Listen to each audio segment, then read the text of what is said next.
One of the things that makes the Rich Dad Company different is most people think that savings is smart. But my rich dad told me years ago that savers are losers.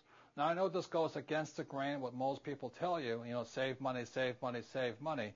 But the reason savers are losers began back in 1971. And in 1971, President Nixon took the U.S. off the gold standard and made the U.S. dollar the reserve currency of the world. One of the reasons we have so much economic volatility in our economies today, high gas prices, high food prices, stock market booms and busts, housing values going down, all can be attributed back to 1971. Plus, there are other changes.